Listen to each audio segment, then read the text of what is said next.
I think if you don't have a team that's looking at things horizontally, you really start to run the risk of just really making a broken experience or duplication of roadmaps. You even have that even if you are centralized to some extent. But I think when you have that, it can help just make sure that there is more cohesion that happens as you scale. Hi everyone, welcome to Design Drives, where we explore why, how and what design and designers are driving forward.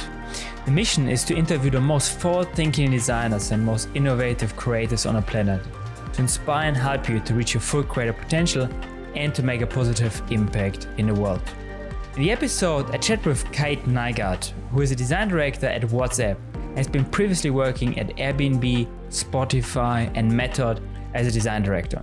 With Kate, we discuss how to manage teams and foster creativity and innovation in design projects. We also discuss what she learned working with some of the best product teams in the world and what fuels outstanding successful products, and what she has learned when she is working at Airbnb during COVID, and how design actually helped to create and explore new possibilities during a time of uncertainty and change. I hope you enjoy the episode. So I'm here with Kate Nygaard. Thank you so much for taking the time. Sure, thank you for inviting me. So really looking forward to the episode. We're going to talk about design leadership, managing teams, building out design cultures, and then also learning from you when it comes to working with some of the best product teams out there. You have been working at a lot of different companies like Airbnb, Spotify, and WhatsApp, for example. So we're really looking forward to that. I think what would be really great for the audience, if you could just maybe talk a little bit how it all started out for you. How did you got into design? And a little bit about your journey. Sure. So I think I kind of got into design very organically. It was not something I really even knew it was a thing that I could be doing. I studied music, anthropology, and art history, which weirdly kind of, I don't know, none of those things could make me money, obviously, I thought anyway. But I kind of felt like, in a strange way, those type of interdisciplinary things kind of came together into the space of experience design for me.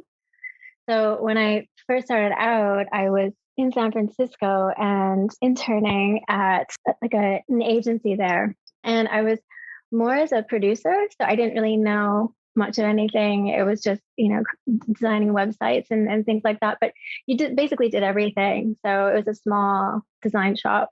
And I think that was the first time I started to think about how this was the closest thing I could imagine from what I studied to kind of map to the things that I did the most. So what I thought was really cool is that there's engineers, and it kind of satisfied this geeky tech side like complex systems that I thought were really interesting that I didn't know anything about, but it was just me learning. And then design, which I never thought I would be good at, but I just thought of art is this place to get into, but not necessarily design and graphic design.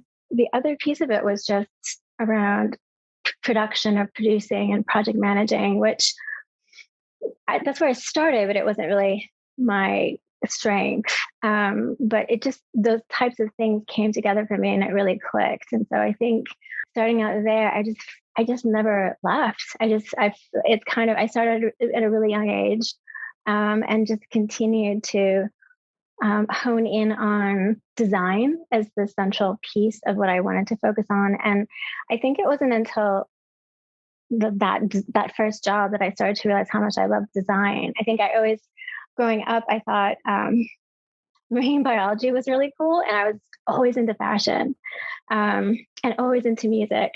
So there's just something emotive about those types of things in that space that drew me into working at a design shop and organically kind of falling into design. Yeah, I mean, that artistic side that you are mentioning, right? Like, music and fashion, I think there's an interlinkage, I think, when it comes to the creative side. And then, after starting out, I mean, you've been working at, you as you said, you started very young, and then you worked at, all of these different companies. How did that all come together for you? Again, it was really randomly organic. I just followed my gut the entire time. There was no plan. This is maybe exposing a lot of my kind of ill-planned way that I dealt with my future. But I was excited. It was like a playground of different technologies and new things to learn. And I felt like I had a richer experience when I left university versus when I was in university in a weird way. And I ended up coming to London and working for an agency in London for a while, and kind of going back and forth between San Francisco and London. And I think just fell into places like Yahoo, for example, where I started out as this person that was interested in art and music and fashion. And it's just kind of interesting that thread kind of carried through where I ended up working, whether that was at Spotify or at Netters Reporter or even at Airbnb, where it's travel, which is a big thing, of just kind of part of who I am as a person. I think I'm quite different from a lot of the people you'd see in Silicon Valley from that standpoint. Even at Facebook, within WhatsApp, I'm much more of an artist when I approach design and when I approach even design direction or anything operational. And it's a slightly different tact from a lot of the people that you see in the industry that we're in. But yeah, I think from when I first started out, I think those types of disciplines in that area really kind of drove the people's passions, and my passion for those spaces really drove my interest in diving deeper into the world of tech and design. So I always was drawn to places that had more of that intersection, whether that was fashion and tech coming together, if that was music and tech coming together, or travel and tech coming together. I just discovered through my experiences where my strengths were. And I think by nature, I just, maybe because of more of a conceptual artist mind, I'd like to connect dots. And so there's this system thinking mind that I just naturally have. And there's, from cultural anthropology and just understanding people, you want to try to create these narratives that connect someone's story to the interface, or create the narrative arc for the interface, or what is the overarching journey that you want to have someone have as they go through an experience.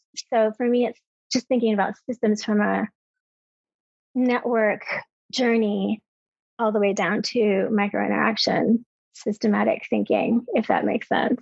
Absolutely. And then if you look back, when was the first time where you really noticed that you, with your role coming from a design side and all your experience, you can really make a positive contribution either to solving a problem for the user, solving a business problem, or just, making a positive impact? Was there any particular project that really, you can remember where you really had the feeling that you can, have a positive effect through your work? It's a really good question, because I can't really think a particular project. I think there are certain times. I think Method was a place for me, Method Design Studios, where we were based in London, San Francisco, and New York, which is perfect for me. So I would go between those offices quite a bit. And the practice and mindset of thinking about service, product, and brand was very much a natural approach to the design thinking kind of way to solve problems.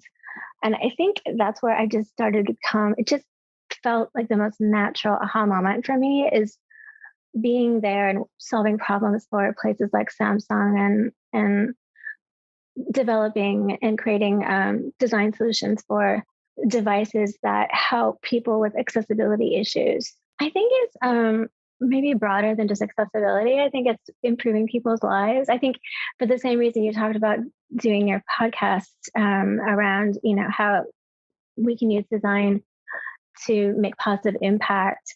That is very much what drives me in any place I go to, whether that's, and in some cases, like fashion, for example, isn't really making people's lives better, but it's satisfying like a passion of people's. And so I think there's just something really emotive about designing things that can create a positive emotional reaction. And those things I find really inspiring and exciting. I just could never get bored of it.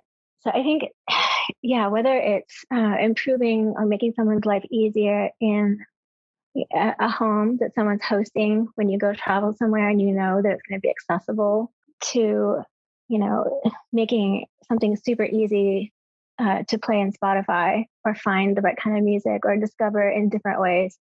And any one of those things can be really impactful.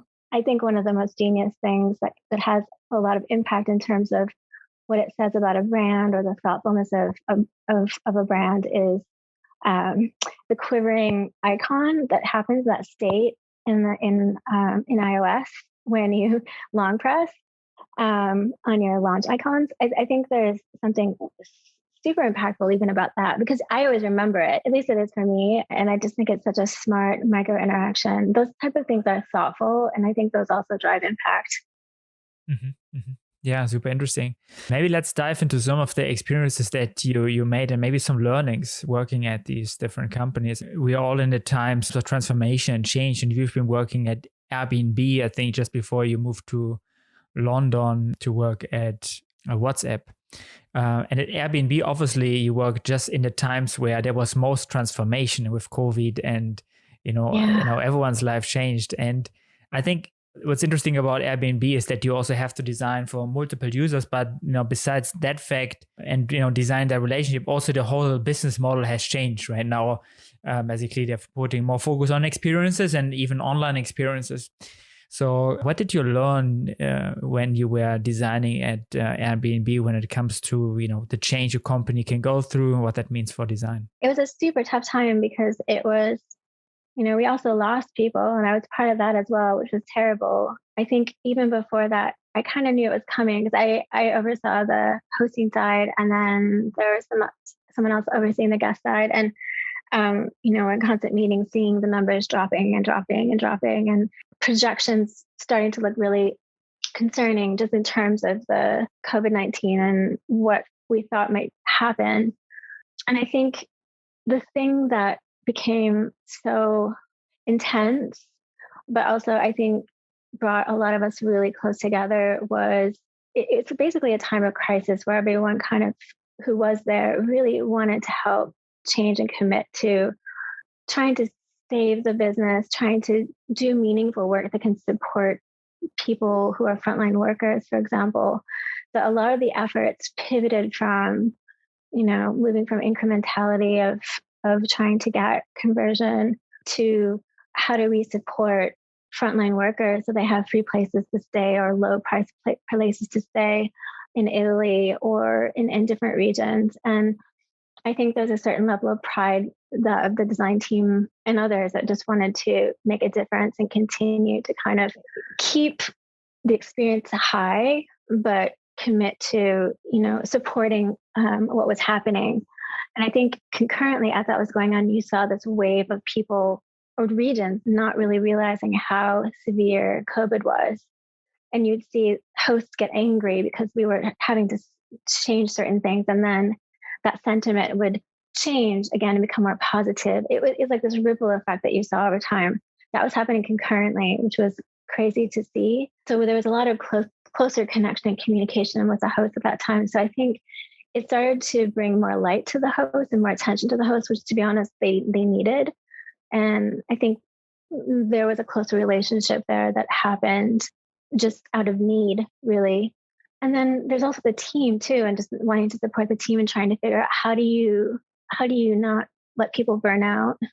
We started to lose sense of hours and time, and everything was a priority and everything had to move quickly. So you're also trying to make sure that people don't burn out, that you have the right tenacity to push back if we needed to.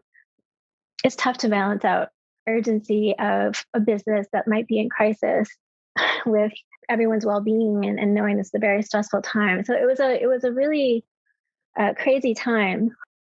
And then from a design perspective, the pivots and changes that were taking place, we put into kind of a immediate action, like a task force that also tried to mitigate bifurcation of the experience. So looking at how do we create more transparency of all the changes happening. So making basically giant Figma files to share across all the teams to make sure that every time there's a change, everyone sees it and create that visibility. So as we were shipping things really quickly out to just help people who are frontline workers and, reacting to sentiment as COVID started to get worse and shift. But yeah, it was a really intense time. And I think everything was just accelerated in terms of what you learned from that experience. These pivots and these changes, I can do it more instinctually now and know what will work and what won't work in terms of shifting or pivoting. I see that maybe as an advantage, for other teams and scaling teams or changes or pivots. And then just being more cognizant of how people feel in a time that's so challenging. So yeah, it was like a lot of high running emotions and anxieties on top of a ton of change and stress that was going on at that time. So it was a big challenge. So it really made you to emphasize more, especially you said with the host, right? The host user, because you have to design for the guest user and the host user, which is kind of interesting. And you really had to, get an understanding. What is the person feeling? What are their emotions? How could you use, with empathy, really understanding, like, how can you support them with an interface element, etc. And I can imagine that maybe some of the ideas you come across doing that exercise, you maybe think, the longer I think about it, this could have been useful even before, COVID or something like that, right? Exactly. A lot of things that happened over the course of that time forced us to have more rigor around the system that we created. It forced us to simplify in some ways a lot of complexity that we sort of developed over time. Because you just, when you're forced to just hone in and focus, I think it really shifts your prioritization of things. You're really forced into making some tough decisions, whereas before a lot was prioritized. In this case, we had to really start to push on reducing things and pushing back. And then there were new things that spawned up that we would have never imagined, which is just around thinking about quality of stays, but then quality also meant high level of hygiene and safety and cleanliness. And so different protocols and things getting developed for that as well, and making sure that people were actually safe and did feel comfortable coming into people's homes. And that equally hosts felt like they had the right information to support all the things that they could do and even access, because a lot of people couldn't even access, antibacterial wipes for the longest time. So it was all these different things that we really had to concurrently try to nail down. But to say it was a pretty impressive effort done by everyone. Such a crazy turnaround by the end of the year of having such a positive IPO. Yeah, it was just a whirlwind of ups and downs in that time. Yeah, the IPO was also in the middle of that.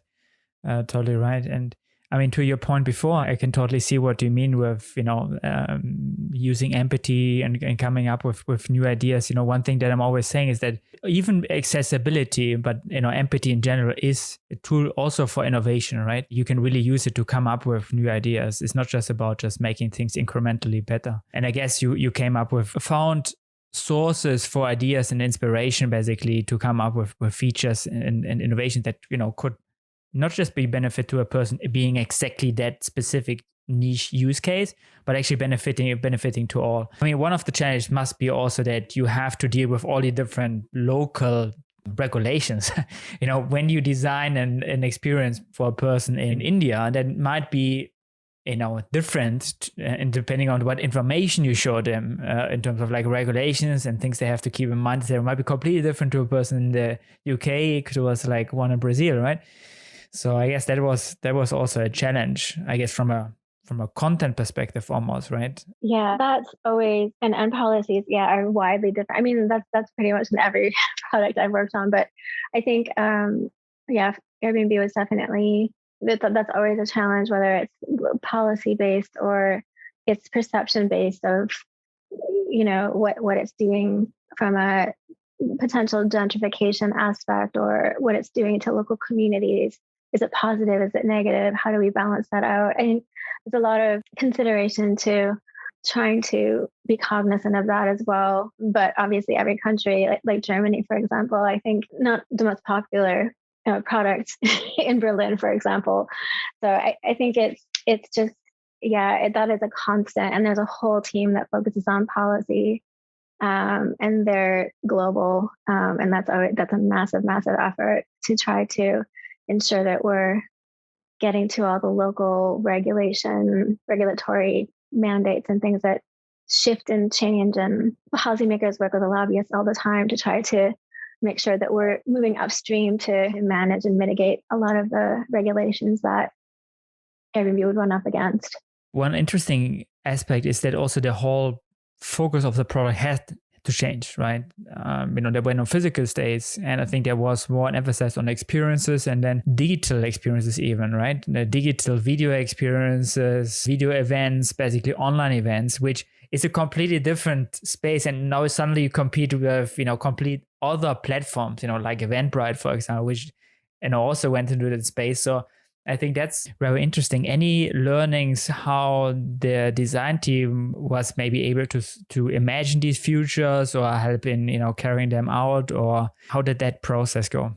So I wasn't actually in charge of experiences, but that team in particular was quite small, but they would just double down and focused on the digital experiences side once things all sort of went dark for Airbnb stays. That was the big focus. And so I think what was super impressive about Airbnb in that time is just how we quickly pivoted into just doubling down on the spaces that we needed to for the crisis that we were in, because we were definitely in one. We just did what we needed to. It was, to some extent, that's just kind of the nature of how Airbnb works. I think there's a lot of good gut instinct that's there as well in terms of what made the most sense. And a lot of the experiences that were digital actually were formerly physical. There are some of my favorites. I don't know if you've ever gone to there's the drag queen cocktail making class in Lisbon. It's just, that's my favorite, one of my favorite ones, but that one is amazing to do digitally, but it's just really cool to see. And some of the experiences, it's cool how that just happened kind of organically to some extent. And now it has become such an exciting new part of the platform. But yeah, unfortunately, I wasn't really part of that piece, but there's always opportunities to figure out how even hosts converge with experiences and that sort of thing too. So I'm excited to see what happens in that space moving forward. And I think a lot of other, was it Cameo even? I think some of those things, I don't know if they were inspired by experiences digitally, but I think that there are definitely some other startups after that popped up that seemed inspired by Airbnb experiences as well that were digital. I can imagine working in such a change of, in terms of change. I think one of the great powers of design is, visualization, as basic as it sounds. But if you package it into a narrative, it can help to speculate about the future. It can help to make people imagine, and it doesn't have to be always correct. I mean, you have to not be correct with every vision you create, but at least shows people certain North Stars in terms of like how a product or company could go. And then it creates a platform for people to have a discussion about the future. And basically just shows a bandwidth of, different options of, where a business could go. So I think that's very interesting. Obviously at Airbnb, you designed for a lot of users, right? But I think the use case of WhatsApp is even more such a daily one, right? Main human need when it comes to communication. WhatsApp has been one of the most popular platforms for doing that. So I assume that's also in that regard different than designing for Airbnb, where you have a specific use case. You can design around a certain use case and you can make certain decisions. While I assume at WhatsApp, you have to be sometimes more usability driven, or you really have to ask yourself, okay, this feature has to work for 2.x billion users. So, what it's like to design for basically more than a billion users. Yeah, it's super interesting to go through. I mean, it's not only because Airbnb is, if you're thinking about so many layers of the experience, like you're thinking about the interface is the tiniest part. There's, it's the person's stay, it's the guest coming in, it's their journey trying to unlock and figure out how to get to the key box and get the code and unlock everything into the space itself. It's all those different layers. And with WhatsApp and messaging, it's super, super focused. And I think, and it's really system-based, it's a utility. But what I think is super interesting about WhatsApp, and I think maybe I'm more in awe of this as an American because less people use it in the US. So I don't have this emotional connection with WhatsApp like a lot of other people do outside of the US, although I'm starting to pick this up just because of people's energy around it. So when I say that I work at WhatsApp, I've had people thank me, which is pretty interesting. Like, thank me because I've helped them with their business somehow, or they get all warm and squishy about how it reminds them of their friends. And it's just super interesting that it evokes this emotion, even though it's just this utility, or this is how I see it. And I think the difference is not that, like, in an Airbnb, was very similar to all the way down to design detail of every little tiny pixel is important from design perspective, which is why I think it wasn't a massive leap for me to go into WhatsApp. However, I think the big leap is, I think from an experience standpoint, this multi-layered aspect of thinking about design that I just carry with me, I think we're starting to need to have at WhatsApp. And so I think it's an interesting thing from a WhatsApp perspective. A lot of it is instinctual and really very passionately thinking about the user first, which is great. And it's all about simplicity and privacy and security and a highly, highly principled approach. And I think that's why it's done so well to scale to so many people. There's a very pure mindedness about the approach to WhatsApp and the thinking around the design. And it's all very detailed. I would almost equate it to a watchmaker thinking about the tiniest nuances of the design. And a lot of the attention is there. However, there's other spaces that we operate in to make sure the platform is safe, obviously. And that's where the other layers come in, like in the integrity team and making sure that we're mindful of bad actors on the platform and how do we manage that.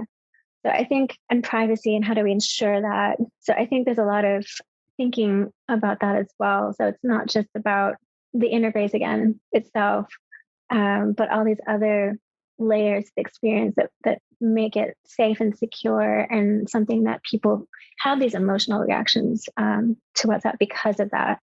So it's different in the sense that it's, I think, a little bit more startup-y than Airbnb to some extent. And there's more focus on the interface itself, and the decision making for, like you said, releasing something to so many users is very, very, very, very careful. And so there's a lot of consideration, a lot of deliberation and thoughtfulness that goes into designing the interface for WhatsApp. And when you operate design at that level, how do you balance the aspect of basically something that is familiar, something that people know, the usability, the carefulness, and on the other side, an aspect like innovation, new ideas, trends, like how do you balance these two sides? This is something that we're starting to explore a little bit more. We have a team in London that we're starting to look into.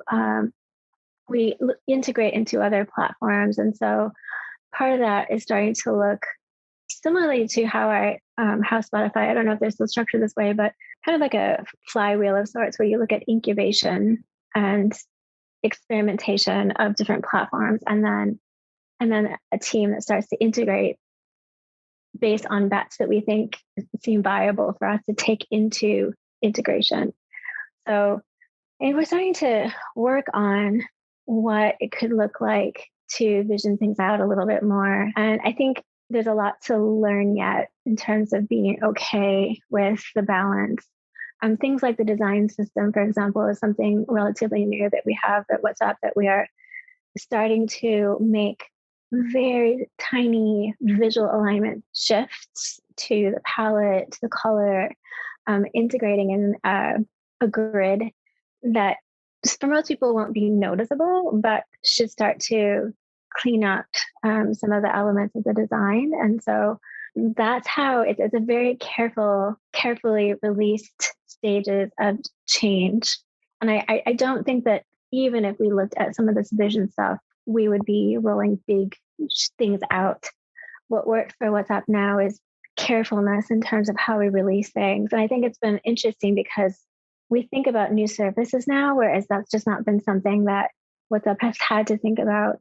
It's always been improving the curvature of a speech bubble or looking at color alignment and trying to refine the design over time.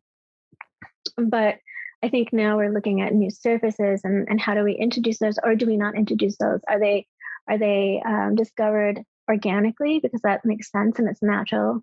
So I think there's a lot of trying to think about how do we build out and evolve with that, but still keep it true to what it's meant to be, which is around messaging. There's a lot of thinking involved in right now and how we do that and what that looks like. Mm-hmm. That makes sense. I mean, I assume, when people think about WhatsApp, I think people think about an experience that, as you said, is being designed very carefully. If you look at how maybe, the Facebook interface has changed over the years quite dramatically, I think. If you look at the desktop version, for example, and on some other services, they changed more rapidly. By WhatsApp, and I think that's what people appreciate also. It's not changing that rapidly, with any new trend or, potential idea. So I think that is very interesting that you also shine some light. There is a lot of work in the background. It's actually a very complex product if you think about integration to services. I mean, I was recently using WhatsApp for Business. I didn't know that existed, and there's a whole another world basically behind it, even though people, I think, I really know this one interface basically, the chat. I think the complexity of the product is often, I think, not even noticeable to the user, which I think is interesting that you shed some light on. Talking about maybe a bit about design cultures and design leadership, you have been managing a lot of different design projects, different teams, throughout your career, and working with, really excellent product teams. What were some principal learnings you learned that make a great product team really one of the world's best? I think part of it is just having sheer passion for it, what it is that you do, like that, knowing that design is core to what someone's interest and passion is. I think that's kind of where it starts with the heart in a way. I think it's a very emotional connection to design, and that kind of drive, I think, gives people just the energy to do something good. And then I think the flip side of that is, to ensure doing good work means you have to have a happy team. And how do you maintain those things? And I think it's trying to clear as many obstacles out of the way that don't feel like design. I'm a big fan of design hops. I think they're invaluable. I know I'm not the most organized person, and DPMs and design operations has been kind of like a godsend to me. They're like the part of the brain that I don't have. But I think for a lot of people in design, it's looking at how do we unblock design from the things that they get confronted by, that we can kind of free them up to then focus on the craft. I think craft and being good at what you do from a craft perspective makes you proud of what it is that you're producing and you're doing. I think another thing that's really important is having some kind of North Star, whether that moves or changes or shifts on someone. I think that's completely fine. But I think when you don't know where you're headed and you don't know why, it's really hard for people to be driven towards something. Yeah, you want to make things look nice, but you want to know why. And you want to know to what end. And so I think it's really important to have that. I think transparency is another thing that's really important, to gain trust and to have a connection with your team. And I think being able to innovate and, push things a little bit further out keeps you kind of like your mind going a little bit, in terms of entrepreneurship and thinking about where things can go. And ownership, I think allowing people the trust and transparency, and then being held accountable for some of the work that they do, also gives people a certain level of autonomy and pride in what they do. So I think from a design leadership standpoint, those are the types of things that produce good work, because generally you're going to have a happier team. It's been interesting to even know if the team's happy when you're remote. I think that's like another dimension that I'm not really sure how to I don't have the answer to. I don't know. It's a tricky one. It's interesting. but there must be some mechanisms that we can start to look at. I don't think anyone has solved it perfectly though, because everyone I talk to seems to still have the same kind of challenges with the remote aspect. But those are the things that I think help teams thrive from a design leadership standpoint, produce good work. Yeah, I mean, that totally makes sense. And you really emphasize these emotional factors, right, that are important for a great, innovative team, which I think totally makes sense. And I also agree to your point regarding, like how do you actually, in times like COVID, to actually foster collaboration the best way? I think that we still have to learn what are the best ways to, I think, put teams together, have them really strive. And, obviously this is different to if you have a more physical setup. I assume also in the different companies that you worked on, that design was integrated quite differently. Maybe you had a central design team there, and maybe you have another team, another company where, design is within the products. And maybe in addition, you had maybe a central design team, which looked at the horizontal, basically, alignment. How did it work at the different companies, and what did you learn when it comes to integrating design in product teams or not? Yeah, that's a really good question, because that is something I'm pretty passionate about too. I think in most places, at Net-a-Porter and Mr. Porter, the team was relatively small, and we just kind of worked across things, although we were somewhat embedded and kind of organized by cross journey to some extent. And the teams were more or less embedded a little bit, but we would always share across. It was a little bit more of a free-flowing construct. At Airbnb, when I first got there, we were embedded. As we kind of ebbed and flowed over time, we started to think about moving toward a studio model of sorts, not as an agency, but largely because embedded, we had on the hosting side in particular, Guest was different. Guest was a smaller team, and it was easier to work as surface teams. So there might be search as a team, and the PDP, which is the product detail page, might be a team. Whereas on the hosting side, you had like 9 verticals that focus one on hotels, another one could focus on RVO, which is kind of like a rent by owner, like the bread and butter start of hosting. There might be a team that focuses purely on quality of a stay, but all these teams might use varying similar interfaces, but not the same interface. It gets really messy. Multiple roadmaps that are duplicative, kind of, but then it just gets messy. So we started to look at a model where you have possibly a really tiny team embedded for experimentation, but very little experimentation.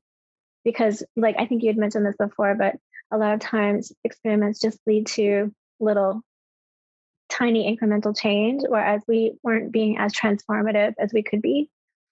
So looking at something that was more of a cohesive journey team that started to look at things cross journey meant we could have a better design system, more cohesion, less duplication of roadmaps, but it also meant a little bit more overhead in terms of either DPMs or project management and intake requests of how do we work with embedded teams. And there was a really close partnership with the tech teams as well, because the tech team also had similar problems. They had like a spaghetti tech stack they were working with. We had kind of a spaghetti front end. Both of our teams could take advantage of a more centralized approach to design. So in that sense, that was the direction that made sense. It was more of a hybrid approach. My feeling is that Spotify too, I've been talking to people who were there, and had some people who worked from Spotify who went to Airbnb. And it just seems like the natural ebb and flow of growth is that you go between, in this pendulum effect, between embedded to hybrid to centralized based on where you're at in terms of growth. And I think that was my experience. That's been my experience so far. WhatsApp, we're in a pillar structure, which is more or less embedded, but we have a design system team in London as well, where that one is horizontal, and it's one of the only horizontal teams looking across everything. And so I think we'll see how that goes. I think we're still quite small in terms of the design team. We'll see if we need to change that in any way. I'd love to try to keep the embedded nature a little flex in case we need to support in certain ways as we grow. But that's kind of the organizational constructs. I think if you don't have a team that's looking at things horizontally, you really start to run the risk of just really making a broken experience or duplication of roadmaps. You even have that even if you are centralized to some extent. But I think when you have that, it can help just make sure that there is more cohesion that happens as you scale. I'm curious to know if there's any other models, but I think the hybrid approach is probably, when you get to a certain size, might be the best approach. And some of that was kind of inspired about how Apple was structured on the HIG teams and looking at how they do things too. That sort of thing always fascinates me in terms of how do you pivot growth and change team constructs as you grow a team and make sure that you're still maintaining high quality output. Yeah, I mean, that makes total sense. You're touching on a couple of important topics. I mean, yeah, you like if you not have a horizontal design team, you run into problems. I think there's also a culture aspect, right? Where if you don't connect the designers in the different teams, you also lack, or you don't have any design community, right? Yeah. I think sometimes like designers are also looking for the home, like where are the other designers in the company, and how could we collaborate and how can we sync certain topics. I think by definition, I think designers are always looking for that alignment and that synchronization of the experience. So I think it's not just important rationally because you don't want to have a broken experience, but like it's also important emotionally. To have designers connected and basically have other designers to collaborate. It's interesting that you mentioned that it always changes. I think that's also interesting. Like that it depends totally on the stage you are in a company. Yeah, completely. But you probably having a hybrid approach makes sense because neither of the vertical or horizontal kind of work in any scenario. Obviously, this is very depending on the scenario, right? That might be very different maybe to other companies that maybe have design teams at smaller or the product teams at smaller size. Kat, I would really like to thank you for your insights and your perspectives. Unfortunately, we need to wrap it up because of time now, but thank you so much for the time. Yeah, thank you. I really appreciate it. It was nice talking to you. All right, that was the episode. Thank you so much for tuning in. If you enjoyed the episode, make sure you give it a thumbs up and let me know in the comments or by taking me in a post. What were the biggest learnings for you in the episode? I'm always super curious about that. If the episode provided you a lot of value, make sure to follow and subscribe and share it with friends or others so they also have the chance to learn and grow themselves.